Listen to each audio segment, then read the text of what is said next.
Live Sport. On the field with Richard Lowe. Brought to you by PGG Wrightson Rural Store. New Zealand's leading rural supplier. Yes, for a lot of us down south, these fruit are like gold at most times of the years. If you venture up north about here or around about this time of year, you can get sacks of them for very, very little. And I'm talking avocados. And joining me now, Chief Executive of New Zealand Avocado Growers Association, Jen Scoular. Good morning. Good morning. Yes, my wee trip to Northland to the field days is a good opportunity to get myself a large bag of them. They're normally like hen's teeth, if not very, very dear down here, probably as expensive as hen's teeth if you can find them normally. Certainly the crop we've had this year has been our best ever. We've had nearly 5.8 million trays, and we are an export targeted organisation, but 65% of the fruit that's packed in the line goes off to export, and that always means there's a lot of fruit left on the local market, and there has been there's a wonderful amount available for New Zealand consumers this year. First up, tell us a wee bit about the industry. For example, the other day when I was talking to the kiwi fruit chaps, they were telling us that, you know, our gold kiwi fruit, which are sort of being hammered at the moment through PSA, we get grade 3. So as far as the domestic market concerned, what type of quality we're getting compared with export? Certainly during our export season, which is September till end of this month till February, the export, so class 1 will mostly be exported. Some growers do choose to leave all of their fruit in the local market, but at this time of the year we'll be getting class 2, but in actual fact that's often just a little bit more blemish on the outside, so the quality of the fruit that we eat is not too much worse in the local market, provided that there haven't been tag 3, which is class 3, which we try not to get out onto the supermarkets. That sometimes does slip out and does mean that we actually aren't being able to buy really good quality avocados. But during the rest of the year, and we do have local market all year, then you are getting the best quality avocados in New Zealand. Now, tell us the number of avocado growers we've got in New Zealand and regions, and what's the average size of their orchard? We have about 1,600 avocado growers, and 60% of those would be in the Bay of Plenty, just over probably 25% in Whangarei area, and the rest further up north around Kaitaia. And average size? Average size in total of New Zealand, I've just done a calculation, and it's just under 4 hectares, canopy hectares. The far north and Whangarei probably have larger orchards, but in actual fact there's only about 5% of New Zealand orchards are over 10 hectares in size. Now, as we move forward, like any industry, we learn, we get better. Technology in the avocado, how's it moved on over the past decade or so?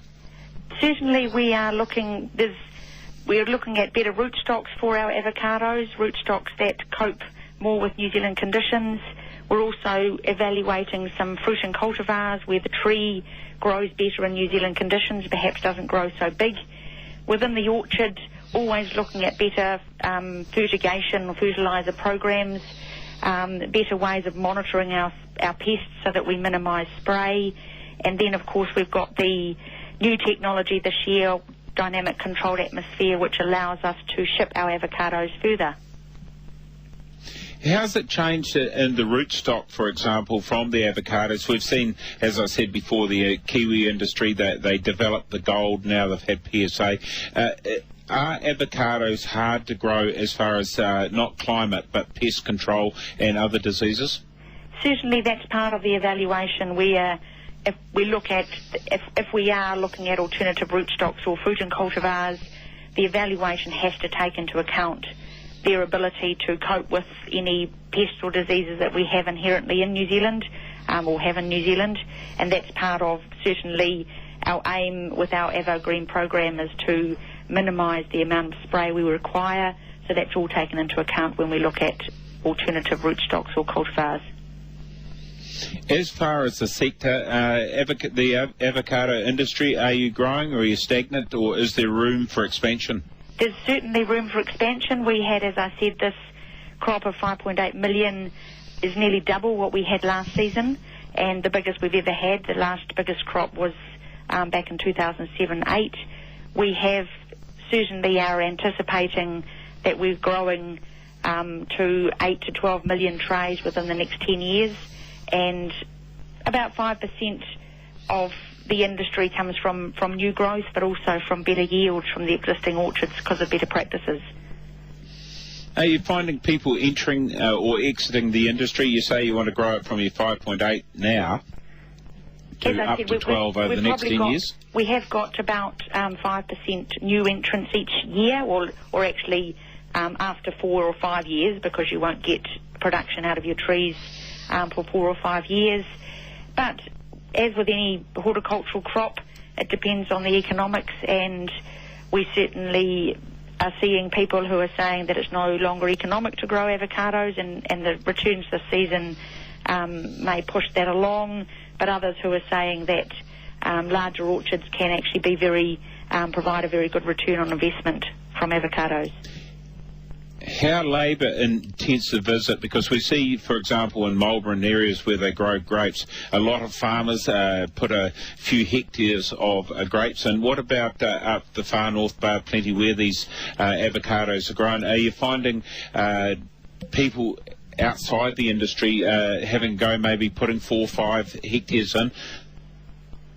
Certainly we've got quite a number of avocado growers, also kiwi fruit growers, and even dairy farmers in the Bay of Plenty. So we have got that the mixture around the product, and we've got a number of growers who just have a half a hectare or even a quarter a hectare of avocados. Lifestyle, as we call them, in terms of avocados are actually a really pretty tree, so they are people are happy to put in avocados, but certainly we're encouraging the avocado production. We do want growers to put in the inputs that allow them to have a very good export crop, because that's where we believe the growth is in the export volumes. How labour intensive is it on a per person to per hectare scale? I believe, and this is just one comment from a couple up north who have, I think, just under 4 hectares, and they suggested that with 2 of them, they do most of the work on the orchard, and I believe that on that sort of size, it's 1 or 2 people on the orchard. Picking is obviously the most labour-intensive time, and it depends really when you do your picking within the export season and how many picks in every year. And of course avocado trees do grow very large, so we have growers are certainly looking at using pruning to maintain smaller trees. That does make picking more efficient, because that is a large cost for a grower. I suppose, yes, and the harvest time, like all agricultural industry, harvest is the time you make your money, so it has to be done properly and at the appropriate time, and so I suppose that is the time of year where it becomes very intense. It is indeed, and I think it's the logistics of understanding, because obviously your fruit has to get picked at a time when your packer is ready to have your fruit, and then the exporter to ship the fruit. So the planning part of the season, certainly during the export season, is hugely important, and that's a number of stakeholders along the supply chain making sure that from harvest through logistics, through shipping, through to the markets, that is done very effectively and with very good planning. When we look at industries now, and you hope to get probably a 25% increase in production over the next 10 years, it'd be fair to say the industry's in reasonably good heart and spirit. We hope so. We certainly, we had 200 growers coming to 2 roadshows we had in Katikati and Te Puke on Wednesday, and we've got another couple of roadshows that I'm doing up north next week. We certainly need to keep them all on board. The performance, at the end of the day, the quality starts in the orchard, and we just need to make sure that growers are very, very much in the loop in terms of what the markets are requiring from avocados and how we can collectively grow the industry.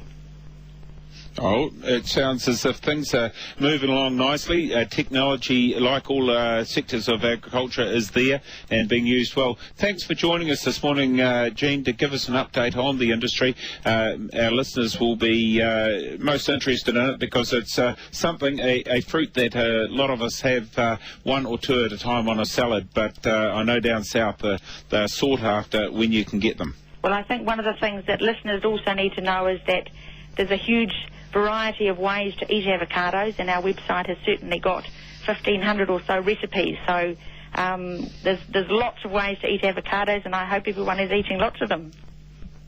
Now, to give us that website, because everyone will be interested. www.NZAGA,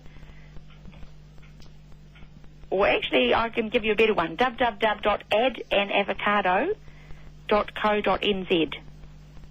Oh, that's avocado.nz. That's great to hear. Jen, thanks for joining us. Been a pleasure, and we'll catch up at some stage. Thank you very much, Richard.